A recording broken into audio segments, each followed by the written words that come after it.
the Kingdom of Saudi Arabia, and I'll try and make it as brief as possible, is a land that was established actually upon Tawheed. It was established upon Tawheed approximately 2.5 centuries ago. Since that time, we are currently in the third state of the Kingdom of Saudi Arabia. It was removed by the actions of the enemies of Tawheed and enemies of the Sunnah twice already, and then it was re-established in the 1920s under the leadership of Malik Abdul Aziz, the father of the present king of the Kingdom of Saudi Arabia, the father of King Salman, also the father of King Abdullah before him, also the father of King Fahd before him, and so on. So the final incarnation of the Kingdom of Saudi Arabia has been ruled by the father or the founder of the new state of the Kingdom of Saudi Arabia, Malik Abdul Aziz, rahimahullah, and then after that all of his sons. And now it has been ruled by King Salman, hafidhahullah ta'ala, bin Abdul Aziz. Now, as for the kingdom itself, then the kingdom rules by the Sharia law. It is an Islamic state. It is a Dawla Islamiyya. It has a court system that is based upon Islam. Its laws and its rules and its regulations are based upon Islam. Its university, it has the best and the most widespread universities that there are in any Islamic country in the world. It has masajid. Of course, it is the home of the Haramain, the Haram in Mecca and the Haram in Medina. It has the greatest of the Islamic scholars in the world today.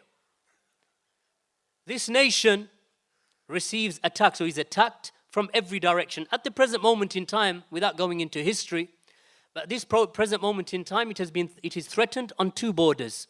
From the southern border by the Houthi terrorist Rafida Shia that have been funded by Iran, the Republic of Kufr and Taghut. The Rafida Shia, which is of course the Republic of Iran that was established in the late 70s, I think 1979, under the leadership of Ayatollah Khomeini, or Ayatul Shaitan Khomeini, whom the scholars collectively, upon consensus, declared him to be an apostate, a kafir, murtad, because of the fact of his statements regarding the Quran and regarding the Sahaba radiallahu anhum and regarding the Imams of the Rafida Shia. So they declared him to be a kafir because he said that in fact our Imams have a greater station than the prophets of Allah. Where the prophets, they only stopped at the shores of an ocean, our Imams, he said, they have entered and swum in the oceans, or they have embarked into the oceans. He said that the Imams of the Shia, that they control every atom of the universe and they do not bring death to, and that Allah subhanahu wa ta'ala cannot bring death to them, and so on.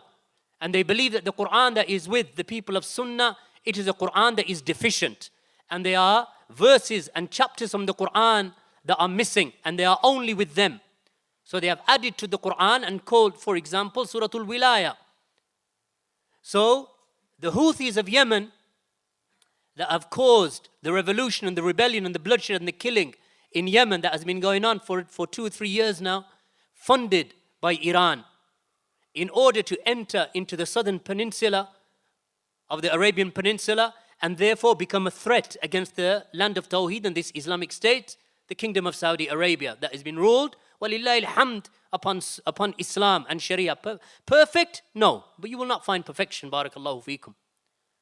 But it is a Dawla Islamiyya. It is an Islamic state. And it is ruled by Muslims. And it is upon Tawheed. And there are many examples that I can give with regard to the Sharia law in the Kingdom of Saudi, Islamic courts, and so on. And upon its other borders, upon the more northern borders, then it is being attacked by ISIS and the Khawarij. So they have been threatened on both sides. Then on top of that, that they have huge amounts of refugees that are coming in from Syria because they share a border. And those refugees are being looked after by the Kingdom of Saudi Arabia in their millions. In fact, there is no country in the world whose people, individually the people have donated, the population itself have donated more generously than the population of the Kingdom of Saudi Arabia towards the refugees and towards those who are suffering in Syria. And Saudi Arabia also has waged war against ISIS, a jihad, by the way. We call this jihad, fi sabilillah. When Saudi Arabia declared war against ISIS and those terrorists who are the Khawarij, worse than the Khawarij of old, this Daesh, that the Kingdom of Saudi Arabia, with the backing of its scholars, such as Sheikh al-Fawzan and Sheikh al-Luhidan and the Lajna, and likewise the scholars of Medina, Sheikh Abdul Muhsin, Sheikh Rabi', Sheikh Ubaid, Sheikh Muhammad, that the scholars of this kingdom, that they authorize that there is a jihad against the Khawarij, ISIS, in Syria, and likewise that they also issued fatwa that there is jihad against the Houthis. So yes, this kingdom of Tawheed and this dawla of Tawheed and Sunnah and Salafiyah that was established with a pact between Muhammad bin Saud going back to the 18th century, or before the death of Shaykh al-Islam Muhammad bin Abdul Wahid, who died in 1206 after the Hijrah, that pact was based upon Islam and Tawheed and Sunnah. So he gave his bay'ah to Muhammad bin Saud rahimahullah, the Imam. And both of them, they spread da'wah to Salafiyah that began in a village, Dir'iyah, and then within one generation, the whole of the Arabian Peninsula, as far afield as Karbala in Iraq, where they reached and they demolished the graves where the Rafida and the Sufis used to worship. And they leveled the grave of Hussein bin Ali radiyallahu anhuma. A land that was established to demolish shirk and to establish Tawheed and to establish the Sharia. This land now is being criticized by whom? By the enemies of Sunnah, by the enemies of Salafiyah, by the enemies of the Sharia. In reality, it is not Sharia that they want, it is power and authority and the throne that they want. That's why they want to dethrone the kings. They want to dethrone the kings because they want the throne. Otherwise, why would you fight and rebel and speak against this kingdom? Why would you do it? Who was the most vociferous in supporting the Arab Spring? The kuffar in the West. In fact, to the point that when the rulers of the Kingdom of Saudi Arabia and the rulers of the Arab lands, whether it be Egypt, whether it be Bahrain, whether it be Kuwait, in all of these lands, that they stopped and they tried to stop the Arab Spring. Why did they try and stop it? Because they knew, the rulers knew, and the scholars knew. Sheikh Abdullah Bukhari, he said, Hafidhahullah Ta'ala, from the scholars of Medina, he said, before even they started marching in the streets and the word filtered out that they were going out marching, we said to them, stay in their houses. And the scholars said, stay in your houses. This is not the way to bring about rectification. And they came out marching anyway. And then the Western liberals and those who have been affected by that sickness of the West, that they went in and they said to the people and they said to the governments, let the people march. If you do not let them march, and if you do not let them rally, and if you do not let them demonstrate in Liberation Square, Tahrir Square, in Cairo, in other places, we will establish sanctions against you. So the countries themselves, they try to stem the flow of the demonstrations, because we know that behind these demonstrations are individuals who will come after they have used these individuals as just, they are just lambs to the slaughter. Just awam, juhal, the baker, the engineer, the mechanic, the street cleaner. These people are on the front line, lambs to the slaughter. Once they have fallen, now will come through the ones who want to grab the throne. And they want to grab the positions of power. And this is what happened in Syria, in Libya, in Tunisia, in other places. And you see, from the ashes of the burning cities of Syria and Iraq and of Libya, what has arisen now? A sect, barakallahu feekum, the likes of which we have not seen, possibly in hundreds of years, in terms of its extremism and its violence against Islam and the Muslimin, Daesh. These individuals, that's why Sheikh, the scholar and the mufti of the Kingdom of Saudi Arabia, Sheikh Abdul Aziz Al Sheikh, Hafidhahullah Ta'ala, he said that behind Daesh is the plots of the enemies of Islam itself. They are the ones who gave them the fuel and gave them the strength to do what they are doing. How has Islam benefited? And now they want to criticize Saudi Arabia. Saudi Arabia is at the forefront of the conduct. Saudi Arabia and its scholars, its rulers, its leaders, its ministers, and its scholars and its institutions are at the forefront of condemning terrorism and have been. When the West was still looking on and the lands of Islam were being bombed by the terrorists, going right back to 1998 and 97, and even before that, Sheikh Abdul Aziz bin Baz did nothing less, as far as from that writing that you can see, did nothing less than make takfir upon Osama bin Laden. When he said Osama bin Laden and Osama bin Laden and those with him, that they do not believe in Allah and they do not believe in the last day. So if anything, maybe short of takfir, but close to it, or takfir itself. 1998, the head of the Lajna, Sheikh Abdul Aziz bin Baz, rahimahullah ta'ala. Now this land is being targeted from every direction by its enemies. And in reality, this land should be helped and supported. Where are the great scholars of the Ummah coming from today? From Medina, from Riyadh, from Samita, from these places. The scholars of Hadith, the scholars of Fiqh, the scholars of Sunnah, those who give you fatwa morning and evening. When the adhan is called in the Kingdom of Saudi Arabia, in any city, town or village, every shop and business has to close at the time of adhan. Up until the prayer is prayed, and then they can return back to their businesses. Someone said to Sheikh Al-Fawzan, Hafidhahullah Ta'ala, a Q&A that I heard only the other day, about 2 days ago. They said to him, "Oh Sheikh, there are people who are saying that the businesses should not be closed for the adhan." He said that this has been now said. He said, "Ya akhi, don't listen to the kuffar." Look, because he thinks that only a kafir would say this. He said, "Ya akhi, don't listen to the kuffar." Because we Muslims, we pray. So the business have to, how can you leave your business open, the shop is running, and you're praying at the same time? What are you doing? This is a land, barakallahu feekum, only last week executed how many? 47 terrorists. Now you find these liberals and human rights people coming out. No, you're not supposed to execute them. From the West.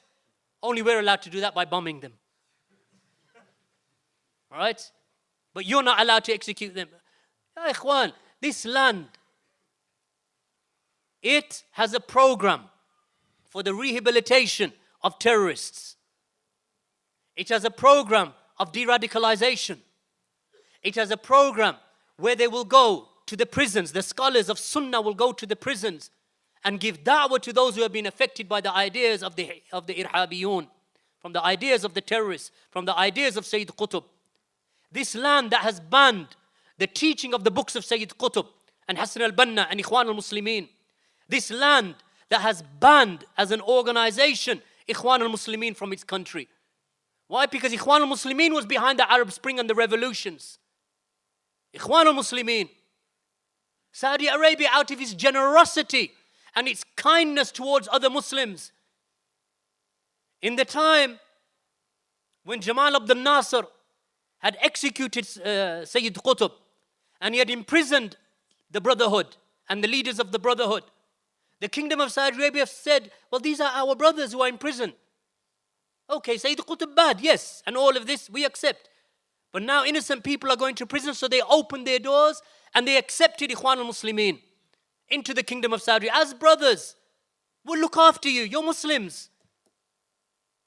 And for 3 decades, they worked to cause rebellion and change the mindset of the youth of the Kingdom of Saudi Arabia. Out of that came Salman al-Awda and Safra al-Hawali, who were students of Muhammad Qutb, who was given refuge in the Kingdom of Saudi Arabia. Muhammad Qutb was given refuge in the Kingdom of Saudi Arabia after the execution of his brother Sayyid Qutb. So these individuals, they planted themselves in this kingdom instead of being grateful. Let's aid this nation. This is a land of Tawheed. This is a land of Sunnah. Let's not start a rebellion here. What did they do? They raised 2 generations, if not 3 generations, upon the thinking of Sayyid Qutb and Ikhwan al-Muflisin. And when did it come out? First Gulf War, not the second Gulf War, the first Gulf War. That began in around about 89 through to 91. When Saddam Hussein, this kafir, mulhid, communist, Marxist, Ba'athist, entered Kuwait, slaughtered its people, took their wealth and exiled the rest. This Saddam.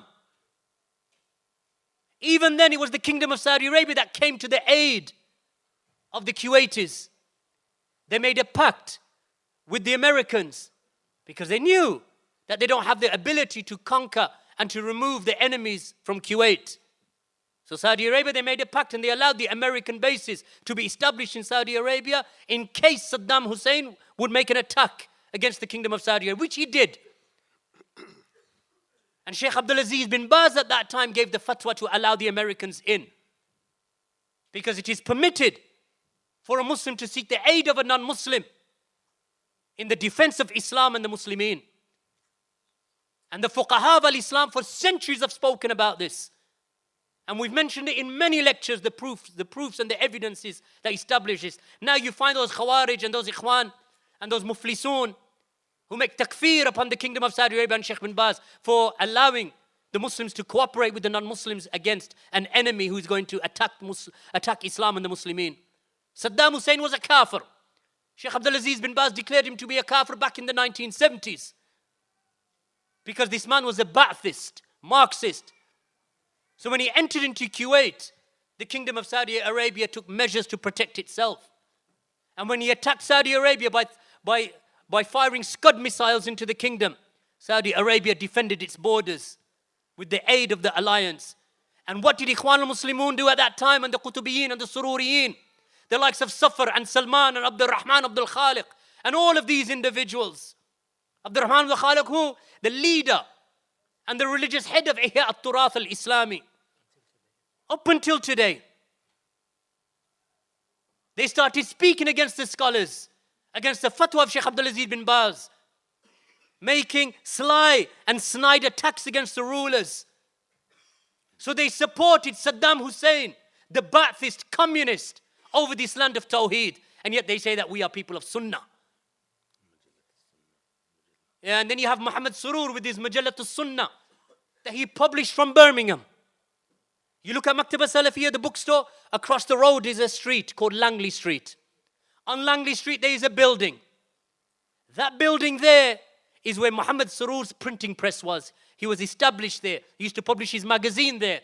Thereafter they established a masjid in London, Muntada al-Islami. The organization that was established by Muhammad Surur Zain al-Abidin. This Syrian who left Syria, went to Saudi Arabia. In Saudi Arabia, he taught and was sitting with the likes of Safra Hawali, Salman al-Auda. Eventually, he moved to Kuwait. From Kuwait, he was exiled into London. From London, he moved to Birmingham. And he used to sit in Green Lane Masjid, giving circles in the early 90s and handing out his magazine, Mujallat al-Sunnah, that Shaykh al-Albani used to call Mujallat al-Bid'ah. Not a magazine of Sunnah, a magazine of Bid'ah. The Kingdom of Saudi Arabia banned this magazine. So what did he used to do? He used to get a fax machine, several fax machines. You know, this is pre-email days. Several fax machines, and get their workers in the Kingdom of Saudi Arabia who had Ikhwan, the thinking of Ikhwan, that had infiltrated the Kingdom of Saudi Arabia. And literally thousands of faxes used to enter into the Kingdom of Saudi Arabia with the fatwa and the rulings of this Muhammad Surur and those who were with him from the takfiris. And then they would read those from the manabir, from the mimbars in the Kingdom of Saudi Arabia. From his writings, they used to speak against Sheikh Abdul Aziz bin Baz, that the scholars of Saudi Arabia are the slaves of the slaves of the slaves, and their leaders and their masters are the Jews and the Christians. Talking about Sheikh Abdul Aziz bin Baz. So for years, for decades, these people have been trying to destroy this kingdom. Nothing has changed now. So we make dua for them day and night that Allah subhanahu wa ta'ala protects it and preserves this kingdom. People say to me, Ya akhi, don't you want an Islamic State? ISIS, look, it's Islam. Do you want Islam? I say, we have an Islamic State, barakallahu feekum.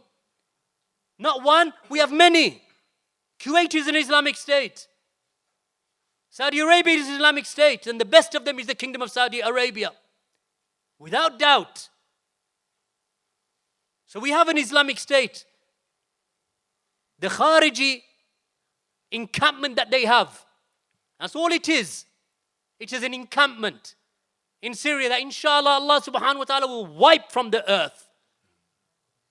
And may Allah subhanahu wa ta'ala expedite that. These individuals, this Daesh and this organization, in their tweets and in their writings and in their fatwa, you know what they say? We will enter into Riyadh and we will hang your scholars from the lampposts of Riyadh. Their enmity is towards Sunnah and Salafiyah. And we will behead your king. This is what they want. So they can establish the Khariji state wherever they can. And Alhamdulillah, Wahab ibn Munabbih, rahimahullah ta'ala, he said, never has a Khariji or the Khawarij ever established a dawla. Never. With all of their fighting and killing and bloodshed and murder, their killing of women and children and families, young and old, he's never established a dawla. All they can do is cut off the road here, cut off the pathways there. Never have they been established. So when we say, what does Saudi Arabia do? Look at the pressure that this dawla is under, but it stands steadfast and firm. Because Allah subhanahu wa ta'ala blessed them, walillahi alhamd, blessed them with scholars, with the birth and the upbringing of Muhammad bin Abdul Wahid, rahimahullah ta'ala, and his offspring, and his students, and his grandchildren. From his family and from his offspring and from those who benefited from him. And likewise, hand in hand with that, with the rulers, the family of Saud, the house of Saud. The house of Saud, alongside this family of Muhammad bin Abdul Wahid, for 2.5 centuries, walillahi alhamd, or 2 centuries or thereabouts, established the deen of Allah subhanahu wa ta'ala. This is the dawla that they want to destroy. Yes, it is a land that has Sharia. It is also a land that has weaknesses. Just like you and I have weaknesses, barakallahu feekum. Put your hands up if you think that you're perfect. Those murderous shayateen that are operating in Syria, in their little enclaves, they will soon come to an end, inshallah. May Allah give victory to the mujahideen of the Kingdom of Saudi Arabia, both in Yemen and in Syria. Allah bless this country, bless them with wealth. They were just Bedouins walking from one village to a next, just on camelback. And then something came out of the ground that Allah has never given to any land before this land of the Kingdom of Saudi Arabia. A power, black liquid that came out of the ground that has more deposits of oil and crude oil and that quality of crude oil more than any country in the world. Allah bless them with this. Yet they still held on to the Sunnah and Tawheed. Who could do that? I put 20,000 pounds in the lap of someone and ya akhi, gone, finished, no salah, nothing, never see him again. Be it gone.